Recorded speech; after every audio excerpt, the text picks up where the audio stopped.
మరి ఇప్పుడు అది క్యాన్సిల్ చేసి ఇప్పుడు ఐటీ కారిడార్ పెడతారని సీఎం చెప్పిండు కదా రేవంత్ రెడ్డి గారు. చెప్పిండు సార్. ఇప్పుడు మరి ఎంక్వైరీ చేస్తారో ఏమేమి చేస్తారో పొద్దుగాల మీడియాలో వచ్చింది కొంతమంది చెప్పిరి. ఉమ్, అది పోతే మంచిగా చేస్తారండి. ఉమ్, ఎంత ఇచ్చిన కాడికి ఆయన పుణ్యం వస్తుంది. ఆ, అది సంది ఒక్కటి పోతే ఎట్లన్నది సార్. ఉమ్. ఎట్లా వ్యతిరేకం కాదు గవర్నమెంట్కి అయితే మేము. అంటే గవర్నమెంట్ కల్లా వచ్చి చెప్పిపోయింది ఈరోజు. వాళ్ళు ఎవరి మీద లేక వేరే వచ్చింది సార్ సార్. ఎవరో వచ్చి కొడంగల్కి కారా ఏమో తీసుకొని వచ్చిండ్రు. ఇక్కడ కొడంగల్కి కొడంగల్కి వచ్చిండ్రు. ఇక్కడి నుంచే వచ్చారు వాళ్ళు. వచ్చరైతే ఉమ్, అడిగిరి.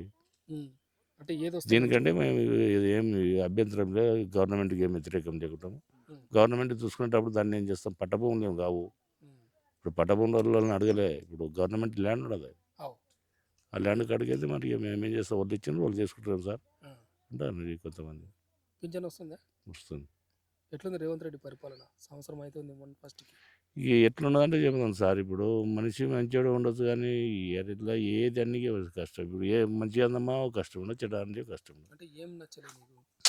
ఇప్పుడు అంటే రైతు మీకు బాగా ఇప్పుడు తెలిసినోడేమో కదా మీ మాకు తెలిసినోడే. మాకు ఊళ్ళో వచ్చి చాయ్ ఇచ్చినాము. మా ఇంట్లో కూర్చున్నాడు. మా ఊర్లోనే చాలా మాట్లాడుకున్నాడు. ఉమ్. ఈ ఊరు నుండి చాలా తెలిసినోడే కాబట్టి చేసినాము.